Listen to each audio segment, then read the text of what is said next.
का मतलब है लक्ष्मी हमारी मां है, लक्ष्मी हमारी मां है और नारायण हमारे, कृष्ण हमारे पिता। त्वमेव माता च पिता, माता रामो मत पिता रामचंद्र।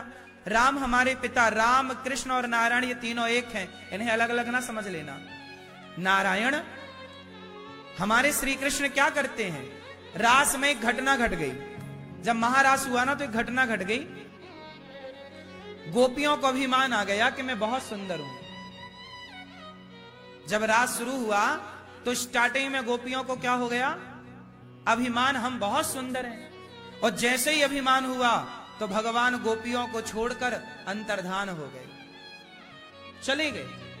और जब भगवान गए तो सारी गोपियां जाते ही कृष्ण के, गोपियों को अब समझ में आया कि हमने कृष्ण को खो दिया अभिमान करके। और जब खोई तो कीमत पता चली कि कृष्ण कौन है, दौड़ पड़ी, हे कृष्ण कहां हो। वहीं पर शब्द आया उस महारास में, अनयाराधितो नूनम। वहीं भगवान की याद में जब राधा रानी रोई, भगवान श्री कृष्ण राधा रानी को लेकर गए तो राधा रानी ने वहां एक लीला की। राधा रानी बोली, श्याम सुंदर आपने गोपियों को छोड़ दिया है, आप हमें लेकर दौड़ रहे हैं, हम जरा थक गए हैं। तो भगवान बोले, अच्छा आओ आप मेरे कंधे पर आकर बैठ जाओ। भगवान श्री कृष्ण ने राधा रानी से कहा। राधा रानी श्री कृष्ण को रोक रही हैं, रुक जाइए। क्यों? क्योंकि राधा रानी मां है और मां चाहती है। ये बताओ, जब बाप गुस्सा करता है, कभी तुम्हारा पिता तुम्हें डांटता है, जब तुम्हारा बाप तुम पे गुस्सा करता है तो बीच बचाव कौन करता है? बोलो, मां। मां ही बाप के, पिता के क्रोध से बच्चे को बचाती है और मां ही पिता को समझाती है कि बच्चा है, कोई बात नहीं, गलती कर दिया अब नहीं करेगा। हाँ या ना? ऐसे ही जब हम घमंड करते हैं ना और भगवान से हम घमंड करके दूर हो जाते हैं, जैसे गोपियां कृष्ण से दूर हो गईं, तो अब राधा रानी कहती हैं कि हे प्रभु, ये गोपियां हैं आपकी हैं, बड़ा भजन किया है, बड़ा जप किया है, बड़ा तप किया है, इतने से घमंड के कारण प्रभु इन्हें छोड़िए मत। तब राधा रानी बोली कि अच्छा मैं भी थक गई हूं, क्योंकि जब राधा रुकेंगी तो कृष्ण को रुकना पड़ेगा। तो राधा रानी बोली मैं थक गई हूं, आप जरा ठहरिए। तो भगवान बोले आप मेरे कंधे पर आकर बैठ जाओ। और जैसे ही भगवान बैठे तो राधा रानी कंधे पर जाकर बैठने लगी, तो भगवान राधा रानी को छोड़कर भी अंतर्धान हो गए। और जब राधा रानी को छोड़कर गए तब गोपियां खोजती खोजती राधा रानी के पास आई, अरे राधा क्या तुझे भी कृष्ण ने छोड़ दिया? राधा रानी मूर्छित थी। जब होश आया, हे कृष्ण रुदन करने लग गई और रोते रोते सबको अब ये गिलानी हो गई कि हमने क्यों अभिमान किया, हमने क्यों अभी। याद रखना भक्तों, भगवान के भक्त के भीतर भगवान लेस मात्र भी अभिमान नहीं देखना चाहते। भगवान अपने भक्त के भीतर रत्ती भर भी घमंड नहीं देखना। जब तक आपके भीतर घमंड होगा तब तक भगवान का साक्षात्कार नहीं हो सकता, अनुभूति नहीं हो सकती, अनुभव नहीं हो सकता। जब अभिमान समाप्त होगा तभी आपको अनुभव होगा। लाख प्रयास कर लो, तुम्हें अनुभव हो जाए तो बताना। इस घमंड को मिटाइए। और जब गोपियों का घमंड मिटा और जब गोपियों ने कहा तब कथामृतम तप्त जीवनम, हे प्रभु अब हम मर जाएंगे। तो बोले मर जाओ, कैसे मरे? कथा के अमृत को हमने पी जो रखा है, हम नहीं मर सकती श्याम सुंदर। हे गोविंद, हे मनमोहन, हमें ना छोड़िए, हमें छोड़कर ना जाइए, हम मर जाएंगी। गोपियां बोली कि प्रभु मैं मर जाऊंगी। भगवान बोले मर जाओ तो मर जाओ, लेकिन अभी तक मरी क्यों नहीं? जब कहा आपने कि मैं मर जाऊंगी तो मरी क्यों नहीं? गोपियां बोली तब कथामृतम तप्त जीवनम, हमने आपकी कथा के अमृत का पान कर रखा है प्रभु, कैसे भला मरे ये तो बताओ। आपको मारना था तो आपने हमें बचाया क्यों? बोले किससे? विष जलापयात व्याल राक्षसाद। आपने इतने बड़े बड़े राक्षसों से हमें बचाया, काली अनांग के विष से बचाया। मर जाने दिया होता, आपको हमारी चिंता नहीं है तो मर जाने देते। देखो भगवान कितना प्रेम करते हैं, हर संकट से गोपियों को बचाए। भगवान ने भक्तों के लिए पहाड़ उठाया, एक उंगली से पहाड़ उठा लिया, लेकिन जब घमंड आया तो छोड़कर चले गए। भगवान कहते हैं मैं तुम्हारे लिए पहाड़ उठाऊंगा, मैं तुम्हारे लिए हर कष्ट से तुम्हारे को बचाऊंगा, लेकिन तुम्हारे अहंकार को मैं बर्दाश्त नहीं करूंगा, मैं तुम्हारे घमंड को स्वीकार नहीं करूंगा। जब गोपियों ने कहा प्रणत देहिनाम पाप कर्षणम, हे प्रभु तुम्हारे चरण कमल शरणागत प्राणियों के सारे पापों को नष्ट कर देने वाले हैं, क्या हमारे पाप नष्ट नहीं हो रहे? माना कि हम पापी हैं, आपको घमंड करके आपको भूल गए, तो प्रभु आपके दर्शन तो पापों को नाश करने वाले हैं, क्या हम इतने बड़े पापी हैं कि आप हमारे पाप को नष्ट नहीं कर पा रहे हैं? जब गोपियों ने आर्त भाव से कहा कि अब हम मर जाएंगे, यत्ते सुजात चरणाम्बुरुहम स्तनेषु भीताः शनैः प्रियदधि महि कर्कशेषु तेनाटवीमटसि तद्व्यथते न किंस्वित् कूर्पादिभिर्भ्रमति धीर् भवदायुषां नः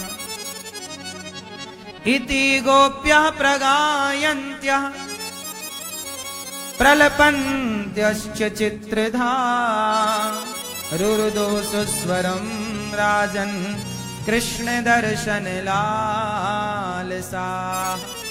जब कृष्ण के दर्शन की लालसा लेकर गोपियां रोईं, तब भगवान तासामाविर्भूच्छौरि स्मयमान मुखाम्बुज पीतांबर धरस्त्रग्वी साक्षान मनमथा प्रकट हो गए। अब मैं आपको बात समझाऊं कि राधा रानी जो है करती क्या है?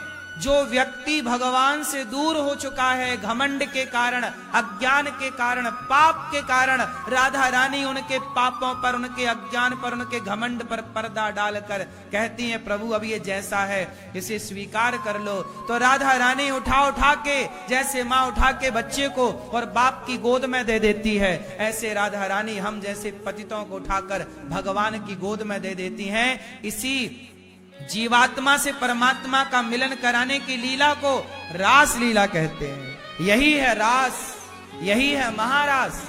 लेकिन उस महारास को आज की इस पापी दुनिया ने कैरेक्टर ढीला से जोड़ दिया। इतनी सरलता से आपने सब कुछ खत्म कर दिया, बिना जाने कृष्ण की लीला को, बिना उस भाव में गए, और आपने रास लीला मतलब कैरेक्टर ढीला ढीला चिल्ला रहे हैं लोग। अरे कृष्ण कौन है? यत्र योगेश्वर कृष्णो यत्र पार्थो धनुर्धरा। कृष्ण कौन है? साक्षात नारायण है। नारायण कौन है? नारायण वो है जो करोड़ों कामदेव को रोज पैदा कर सकते हैं और करोड़ों कामदेव को रोज नष्ट कर सकते हैं। शंकर जी ने तो एक कामदेव को जलाया, भगवान नारायण तो करोड़ों कामदेव, चुटकी बजाएं तो पैदा हो जाएं कामदेव, और चुटकी बजाएं तो जिनके संकल्प मात्र से सृजन हो जाए और संहार हो जाए, वो भगवान श्री कृष्ण क्या काम के वशीभूत होंगे? क्या काम उनका बिगाड़ेगा? कामदेव, बताओ भगवान श्री कृष्ण के पहले पुत्र का नाम क्या है? प्रद्युम्न। क्या नाम है? प्रद्युम्न कौन है? शंकर जी ने जिन कामदेव को जलाया तो कामदेव जले तो रति रोने लग गई। रति मतलब कामदेव की धर्म पत्नी। हे भोलेनाथ, आप तो मेरा सुहाग उजाड़ दिए, अब तो मैं विधवा हो गई, मेरा पति कहाँ है? तू विधवा ना हुई, चिंता ना कर।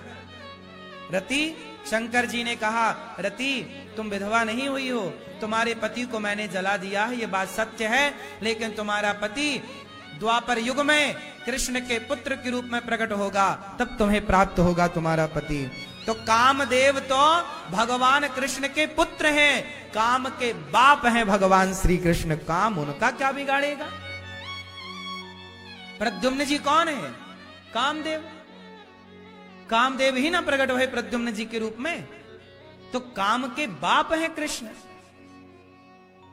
फिर उन कृष्ण को लोगों ने कह दिया कि तुम चरित्र कैरेक्टर ढीला और लीला और क्या क्या नहीं बोलते, इसलिए आप सनातनी हो, आप हिंदू हो, कम से कम इतना तो जान लो कि भगवान किसे कहते हैं। तुम नहीं जान पाए कृष्ण को, इसलिए तुमने कैरेक्टर ढीला चिल्लाने लगे। खास जितना समय तुमने मूवी बॉलीवुड को दिया है, इतना समय अपने धर्म को दिया होता तो आज भारत की संस्कृति और संस्कार कुछ और होते।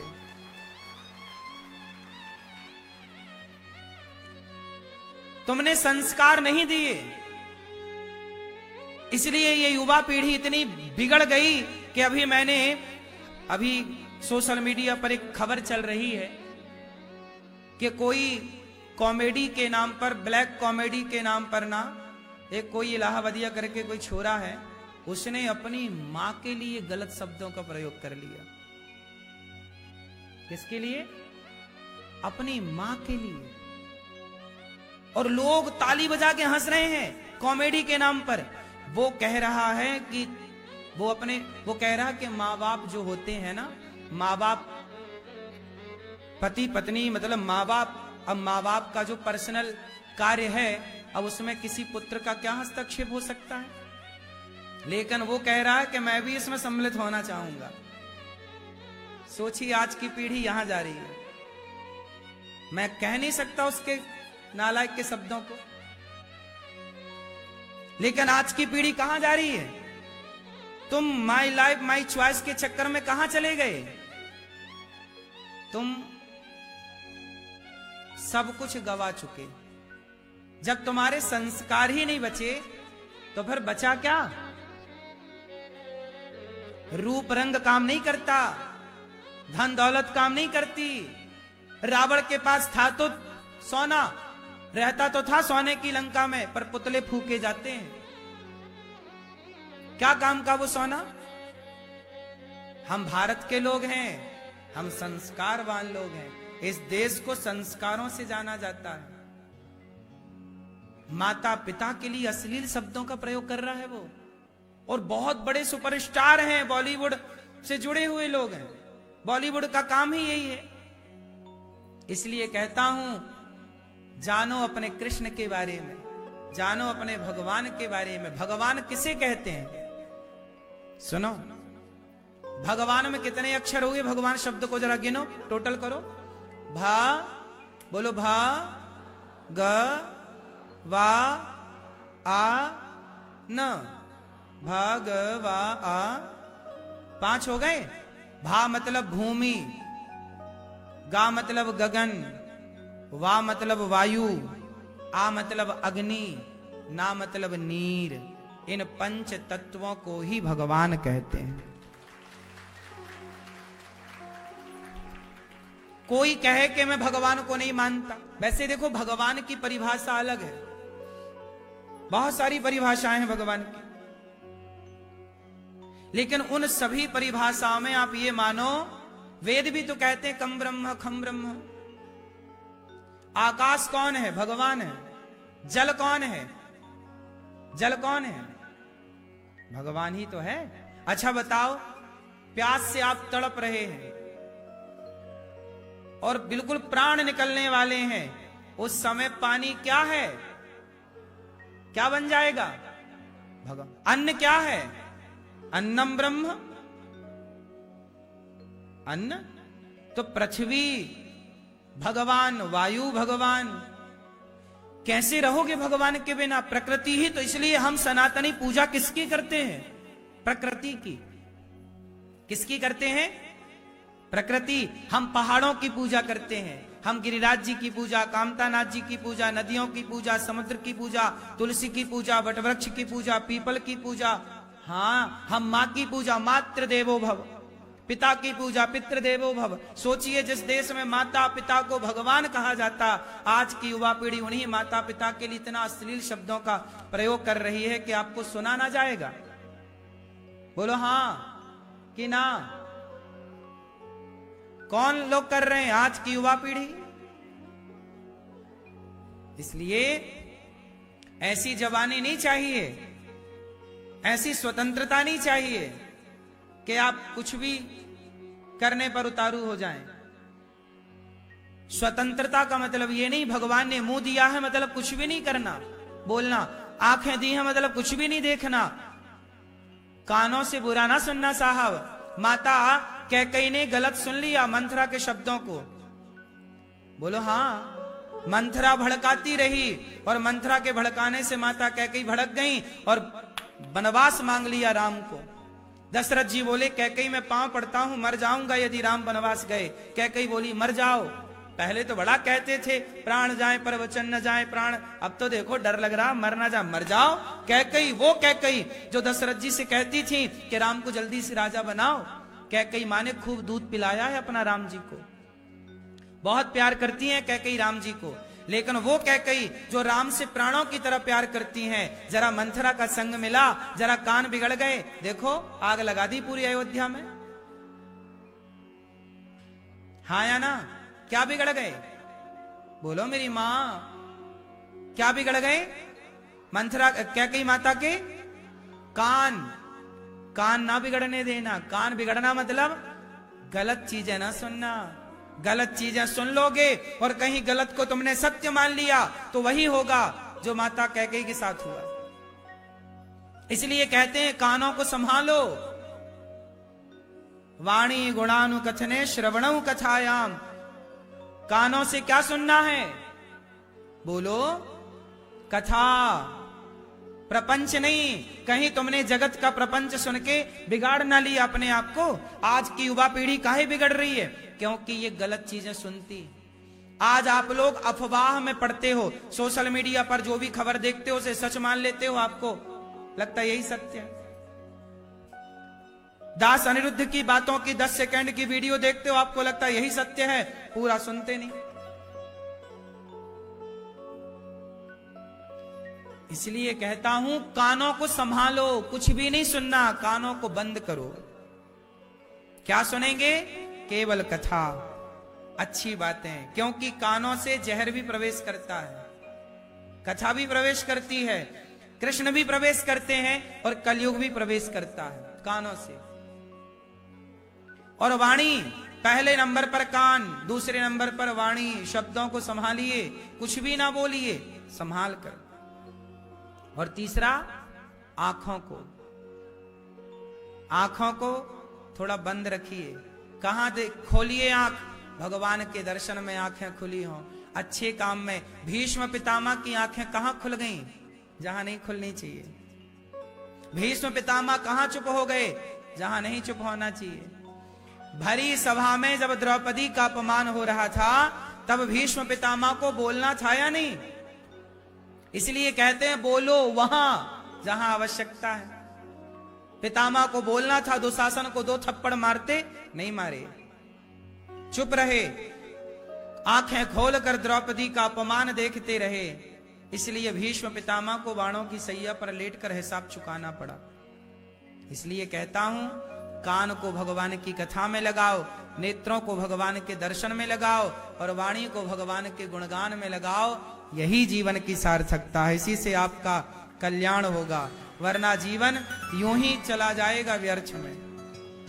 भगवान मतलब प्रकृति, भगवान मतलब मैया, भगवान मतलब प्रकृति। जब भगवान को गोपियों ने पुकारा तब गोपियों के कहने पर भगवान गोपियों के मध्य प्रकट भये। तब गोपियों के संग भगवान ने महारास रचाया। क्या रचाए? मैया श्री कृष्ण क्या रचाते हैं? क्या रचाते हैं? एक होता है रास और एक होता है महारास। में क्या हुआ था?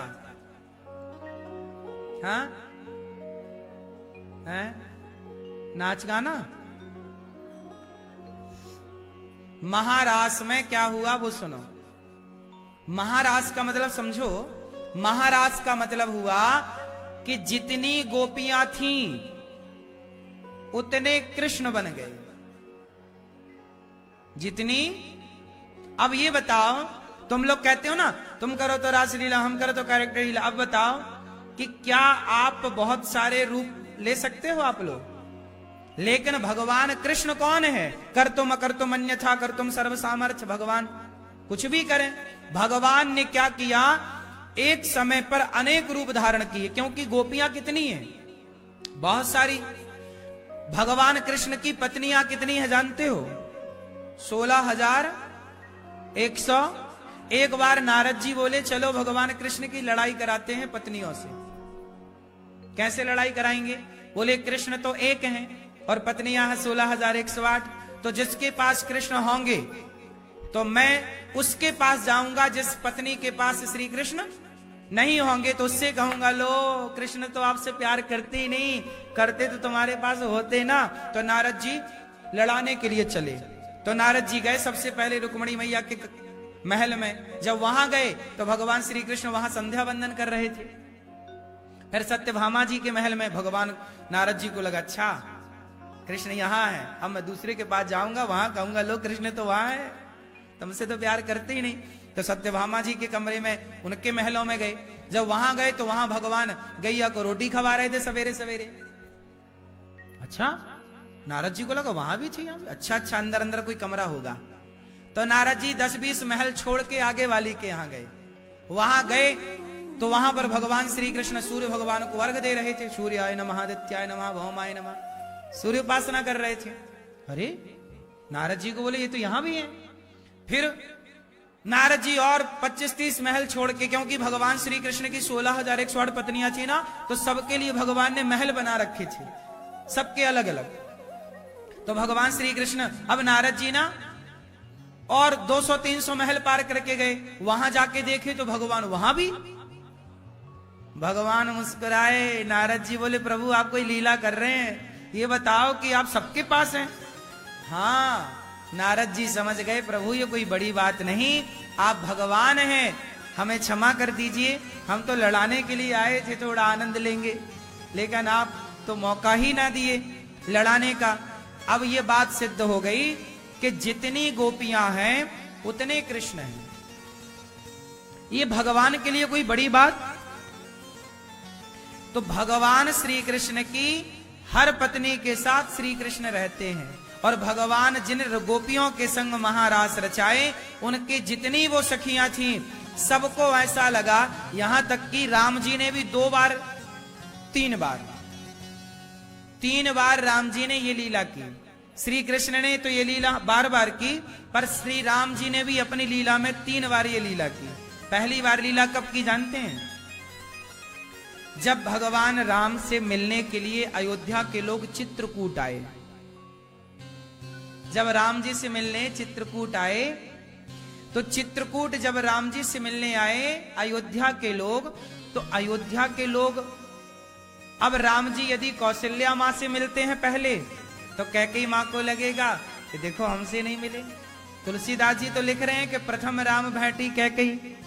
लेकिन यहां पर एक ये भी संकेत समझिएगा कि भगवान राम जितने लोग अयोध्या से आए थे, चाहे बच्चे हो, चाहे बूढ़े हो, चाहे कोई हो, राम एक ही टाइम पर सबसे जाकर मिले। सबको ऐसे ही लगा कि राम सबसे पहले हमसे मिले हैं, सबको राम जी मिले। ये कौन कर सकता है?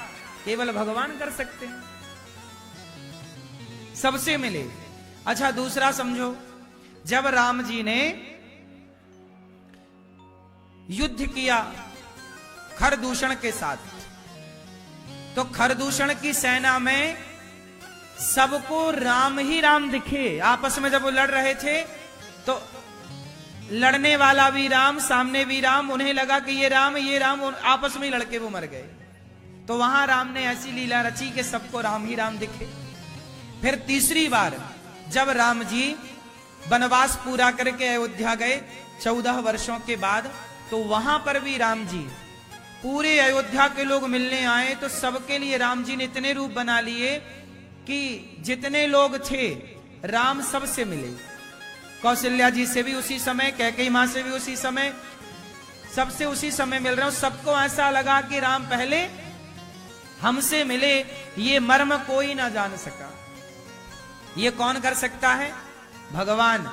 ऐसी ही गोपियों के संग भगवान जब रास रचाए तो जितनी गोपियां उतने कृष्ण, और भगवान प्रत्येक गोपी का भाव समझकर उसके भाव के हिसाब से वह लीला कर रहे हैं। कभी भगवान एक गोपी के बालों को गूंथ रहे हैं, कभी भगवान गोपी के पांव की पायल पहना रहे हैं। क्या कर रहे हैं भगवान? ये भगवान का अपने भक्तों के लिए प्रेम है। गोपियां कौन है? गोपियां कौन है? गोपियां हैं वेद की ऋचाएं। ये गोपियां कोई सामान्य नहीं। आप जितने लोग यहां बैठे हैं, यदि आपकी भक्ति सच्ची हुई, आपका प्रेम यदि भगवान से है, तो आप अगले किसी लीला में भगवान अपनी गोपी बनाकर अपनी लीला में आपको सम्मिलित कर लेंगे। आप में से ही तो कोई गोपी है। अच्छा, गोपी मतलब पुरुष के स्त्री। बता, गोपी मतलब पुरुष के स्त्री। बोलो, गोपी मतलब पुरुष या स्त्री? आप गोपी को पुरलिंग में देखेंगे या स्त्रीलिंग में?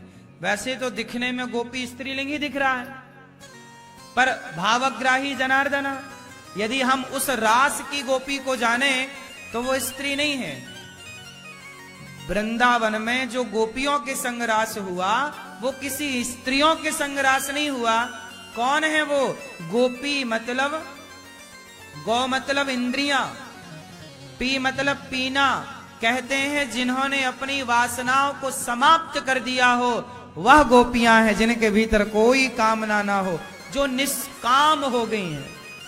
अब निष्काम यदि आप हो गए तो आप गोपी, निष्काम यदि आप हो गए तो आप गोपी, निष्काम यदि मैं हो गया तो मैं गोपी। और भगवान मिलेंगे किसे? गोपी को। इसलिए बनना क्या है? गोपी बनो, गोपी बनो। इसलिए शंकर जी क्या बने? गोपी बने। इसलिए कहते हैं कि गोपी बनो। गोपी मतलब निष्काम।